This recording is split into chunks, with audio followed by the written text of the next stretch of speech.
ನಮಸ್ಕಾರ ಸ್ನೇಹಿತರೆ. ಜೀವನದಲ್ಲಿ ಸೋಲು, ನಿರಾಶೆ, ನೋವು ಎಲ್ಲರಿಗೂ ಬರುತ್ತದೆ. ಆದರೆ ನೆನಪಿಡಿ, ಕತ್ತಲೆಯ ನಂತರವೇ ಬೆಳಕು ಬರಲು ಸಾಧ್ಯ. ಇಂದು ನಿಮ್ಮ ಮನಸ್ಸಿನ ನೋವನ್ನು ಮರೆಸಿ ಹೊಸ ಚೈತನ್ಯವನ್ನು ತುಂಬುವ ಕೆಲವು ಅದ್ಭುತ ಸಾಲುಗಳು ನಿಮಗಾಗಿ. ಬಿದ್ದು ಹೋದಾಗ ನಗುವವರ ಬಗ್ಗೆ ಯೋಚಿಸಬೇಡಿ. ಬಿದ್ದ ಮೇಲೆ ನೀವು ಹೇಗೆ ಎದ್ದು ನಿಲ್ಲುತ್ತೀರಿ ಎಂಬುದರ ಬಗ್ಗೆ ಗಮನ ಕೊಡಿ.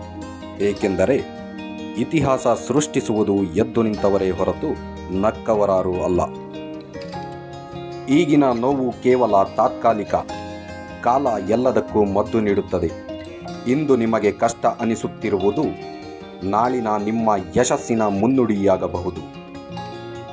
ನಿಮ್ಮನ್ನು ನೀವು ಎಂದಿಗೂ ಕಡಿಮೆ ಅಂದಾಜು ಮಾಡಬೇಡಿ.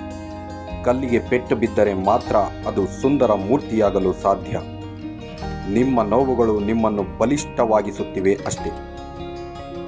ಕಣ್ಣೀರಿನಿಂದ ಕಣ್ಣುಗಳು ಒದ್ದೆಯಾಗಬಹುದು, ಆದರೆ ಮನಸ್ಸು ಒಣಗಬಾರದು. ಛಲ ಬಿಡಬೇಡಿ. ಸೂರ್ಯ ಮುಳುಗುವುದು ನಾಳೆ ಮತ್ತೆ ಉದಯಿಸುವುದಕ್ಕಾಗಿಯೇ ಹೊರತು ಶಾಶ್ವತವಾಗಿ ಮಾಯವಾಗಲು ಅಲ್ಲ.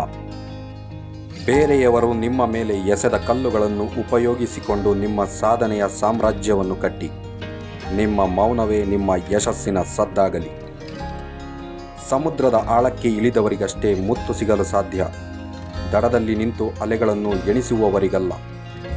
ಕಷ್ಟಗಳ ಆಳಕ್ಕೆ ಇಳಿದು ನೋಡಿ.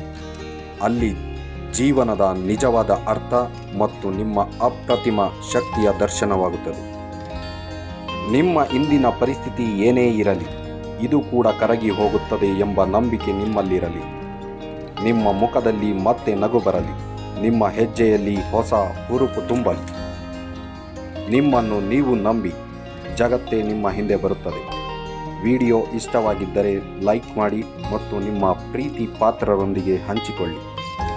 ಧನ್ಯವಾದಗಳು.